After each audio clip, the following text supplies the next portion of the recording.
ಈ ಒಂದು ಕಾರ್ಯಕ್ರಮವನ್ನು ಮಾಡ್ತಾ ಇದ್ದೀವಿ. ವಿಶೇಷವಾಗಿ ಈ ಗುಡುಪಲ್ಲಿ ಪ್ರಾಂತ ಏನಿದೆ ಇದಕ್ಕೆ ಬರಬೇಕಾದ್ರೆ ಮೊದಲಿನಿಂದಲೂ ಕೂಡ ನಮ್ಗೆ ಒಂಥರ ಮನಸ್ಸಿಗೆ ಉಲ್ಲಾಸ. ನನ್ನ ರಾಜಕೀಯ ಗುರುಗಳಾಗಿರ್ತಕ್ಕಂಥ ಸನ್ಮಾನ್ಯ ಆಲಂಗೂರು ಶ್ರೀನಿವಾಸ್ ಅವರ ಜೊತೆಯಿಂದ ಕೂಡ ಸಾಕಷ್ಟು ಬಾರಿ ಈ ಪ್ರಾಂತಕ್ಕೆ ಬಂದಿದ್ದೇನೆ. ನೀವು ತೋರ್ತಕ್ಕಂಥ ಒಂದು ಪ್ರೀತಿ, ನೀವು ತೋರ್ತಕ್ಕಂಥ ಒಂದು ವಿಶ್ವಾಸ, ನೀವು ಕೊಡ್ತಕ್ಕಂಥ ಒಂದು ಸ್ವಾಗತ, ನಾವು ಬದುಕಿರೋರು ಕೂಡ ನಿಮ್ಮ ಋಣವನ್ನು ನಾವು ತೀರಿಸಲಿಕ್ಕೆ ಆಗೋದಿಲ್ಲ. ಸಾಕಷ್ಟು ಬಾರಿ ಆಲಂಗೂರು ಶ್ರೀನಿವಾಸ್ ಅವರ ಜೊತೆಗೆ ಒಂದು ಒಡನಾಟವನ್ನು ಇಟ್ಕೊಂಡಾಗ ಸಾಕಷ್ಟು ಬಾರಿ ನಾನು ಈ ಗುಡುಪಲ್ಲಿ ಪ್ರಾಂತದ ಬಗ್ಗೆ ಅವರು ಮಾತಾಡಿದ್ದನ್ನ ನಾನು ಕಿವಿಯಾರ ಕೇಳಿದ್ದೇನೆ. ಅವರ ಋಣ ಹೆಂಗ್ ತೀರ್ಸೋದು, ನಮ್ಮ ಪಕ್ಷದ ಕಾರ್ಯಕರ್ತರ ಒಂದು ಋಣ ಹೆಂಗ್ ತೀರ್ಸೋದು.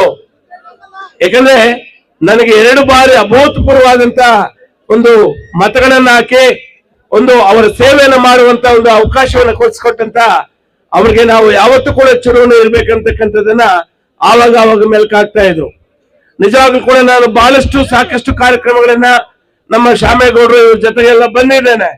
ನಿಜವಾಗ್ಲೂ ಕೂಡ ಎಷ್ಟು ಪ್ರೀತಿ ವಿಶ್ವಾಸ, ನಿಮ್ಮ ವಿಶ್ವಾಸ ಬರೀ ಬಾಯಿಂದ ಅಲ್ಲ, ಇದು ನಿಮ್ಮ ಹೃದಯದಿಂದ ನಮ್ಗೆ ವಿಶ್ವಾಸವನ್ನು ಕೊಡ್ತಾ ಇದ್ದೀರಿ.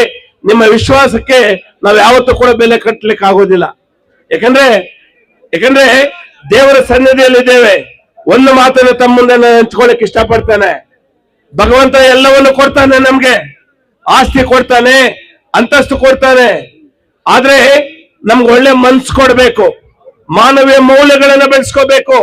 ಯಾಕೆ ಮಾನವೀಯ ಮೌಲ್ಯಗಳನ್ನು ಬೆಳೆಸ್ಕೋಬೇಕು ಅಂತ ದೇವರ ಸನ್ನಿಧಾನದಲ್ಲಿ ಹೇಳ್ತಾ ಇದೆ ಅಂತ ಹೇಳಿದ್ರೆ, ಜನ್ಮ ತಂದೆ ತಾಯಿಗಳು ನಮ್ಗೆ ಜನ್ಮ ಕೊಡ್ತಾರೆ, ನಮ್ಮನ್ನ ಲಾಲನೆ ಪಾಲನೆ ಮಾಡ್ತಾರೆ, ನಮ್ಮನ್ನ ಬೆಳೆಸ್ತಾರೆ, ಬದುಕಲಿಕ್ಕೆ ಒಂದು ಆಶ್ರಯವನ್ನು ಕೊಡ್ತಾರೆ. ಆದ್ರೆ ವೃದ್ಧಾಪ್ಯ ವಯಸ್ಸಿಗೆ ಬಂದಂತ ತಂದೆ ತಾಯಿಗಳನ್ನ ಇವತ್ತೇನಾಗ್ತಾ ಇದೆ, ಸಮಾಜ ಯಾವ ದಿಕ್ಕು ಕಡೆಗೆ ಹೋಗ್ತಾ ಇದೆ ಅಂತ ಹೇಳಿದ್ರೆ, ಜನ್ಮ ಕೊಟ್ಟಂತ ತಂದೆ ತಾಯಿಗಳನ್ನ ವೃದ್ಧಾಪ್ಯ ವಯಸ್ಸಿನಲ್ಲಿ ಅವರನ್ನು ಆರೈಕೆ ಮಾಡ್ಬೇಕಾಯ್ತಕ್ಕಂಥ ನಾವು ಇವತ್ತು ವೃದ್ಧಾಶ್ರಮಗಳಿಗೆ ಎತ್ಕೊಳ್ಳೋಕೆ ಸೇರಿಸ್ತಾ ಇದ್ದೀವಿ. ನಮ್ಮ ಬದುಕು ಯಾವ ದಿಕ್ಕಿನತ್ತ ಹೋಗ್ತಾ ಇದೆ, ನಮ್ಮ ಮನಸ್ಸುಗಳು ಯಾವ ದಿಕ್ಕಿನತ್ತ ಹೋಗ್ತಾ ಇದೆ. ನನಗೆ ಆಸ್ತಿ ಇದೆ, ಅಂತಸ್ತಿದೆ ಅಂದ್ರೆ ನಿನ್ನ ಆಸ್ತಿ ಅಂತಸ್ತಿನ ನಿನ್ನ ಕುಟುಂಬ ಬದುಕ್ತದೆ, ಅದರಿಂದ ಸಮಾಜಕ್ಕೆ ಏನ್ ಪ್ರಯೋಗ?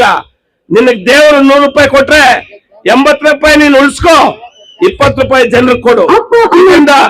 ಇದರಿಂದ ದೇವರು ಸಂತೃಪ್ತನಾಗ್ತಾನಂತ ಈ ಸಂದರ್ಭದಲ್ಲಿ ಹೇಳ್ತಾ, ಇಲ್ಲಿ ಕಾಶಿ ವಿಶ್ವನಾಥ ಸ್ವಾಮಿ ಏನಿದ್ದಾರೆ ಅವರೊಂದು ಕೃಪಾ ಕಟಾಕ್ಷ ನಿಮ್ಮ ಮೇಲೆ ಇರ್ಬೇಕು ಅಂತ ಹೇಳ್ತಾ, ಕೊನೆಯದಾಗಿ ಒಂದೇ ಒಂದು ಮಾತಲ್ಲಿ ನಾನು ಮಾತನ್ನು ಮುಗಿಸ್ತೇನೆ. ನಮ್ಮ ಗೊಲ್ಲಹಳ್ಳಿ ಪ್ರಭಾಕರ್ ಅವರು ಕನ್ನಡದಲ್ಲಿ ಒಂದು ಹಸು ಮಾನವನನ್ನ ಕೇಳ್ತದೆ. ಒಂದು ಹಾಲು ಕೊಡ್ತಕ್ಕಂತ ಹಸು ಒಂದು ಮಾನವನನ್ನ ಕೇಳ್ತದೆ, ಲೇ ಮಾನವ, ನಾನು ಸಗಣಿಯನ್ನು ಕೊಟ್ಟೆ, ಗೊಬ್ಬರ ಸಗಣಿಯನ್ನು ಕೊಟ್ಟೆ, ತಟ್ಟಿದರೆ ಭರಣಿ ಆದೆ, ಏನು ಸುಟ್ಟಿದರೆ ವಿಭೂತಿ ಆದೆ, ಸುಡದೆ ಹಾಗೆ ಹಾಕಿದರೆ ಗೊಬ್ಬರವಾದೆ, ನೀನು ಯಾರಿಗೆ ಏನಾದೆಯೋ ಮಾನವ ಅಂತದಂತೆ. ಹಸು, ನಾನು ಹಾಲು ಕೊಡ್ತೇನೆ, ಮೊಸರು ಕೊಡ್ತೇನೆ, ಗೊಬ್ಬರ ಕೊಡ್ತೇನೆ, ನಾನೊಂದು ಸಾಮಾನ್ಯ ಹಸು, ಜನರಿಗಾಗಿ ಇಷ್ಟೆಲ್ಲ ಮಾಡ್ತೇನೆ, ನೀನ್ ಯಾರಿಗೆ ಏನ್ ಮಾಡಿದ್ಯಪ್ಪ ಮನುಷ್ಯ ಅಂತ ಕೇಳ್ತದಂತ ಯಾವ್ದು ಹಸು. ಯಾಕೆ ಈ ಉದಾಹರಣೆ ತಗೊಂಡಂತ ಹೇಳಿದ್ರೆ, ಇವತ್ತು ನಮ್ಮ ಪ್ರಭಾಕರ್ ಅವರು ಇವತ್ತು ಭಗವಂತ ಅವ್ರಿಗೆ ಚೆನ್ನಾಗಿ ಕೊಟ್ಟಿದ್ದಾರೆ, ಚೆನ್ನಾಗಿಟ್ಟಿದ್ದಾರೆ. ಆದ್ರಿಂದ ಅದನ್ನ ಸಂತೃಪ್ತಿ ಪಡೋದ್ರ ಜೊತೆಗೆ ಒಂದಷ್ಟು ಜನರನ್ನು ಕೂಡ ಸಂತೃಪ್ತವನ್ನು ಪಡಿಸುವಂತ ಕೆಲಸವನ್ನು ಮಾಡಿ, ಬಹುಶಃ ಇದು 4ನೇ ಒಂದು ಕಾರ್ಯಕ್ರಮ ಇವತ್ತು ಆಯೋಜನೆ ಮಾಡ್ತಾ ಇರೋದು. ನಿಜವಾಗ್ಲೂ ಕೂಡ ಅವರಿಗೆ ಭಗವಂತ ಅಷ್ಟೈಶ್ವರ್ಯ ಕೊಟ್ಟು ಚೆನ್ನಾಗಿಟ್ಟಿರ್ಲಿ ಅಂತ ನಾನು ಹಾರೈಸಿ ನನ್ನ ಮಾತನ್ನು ಮುಗಿಸ್ತಾ ಇದ್ದೀನಿ.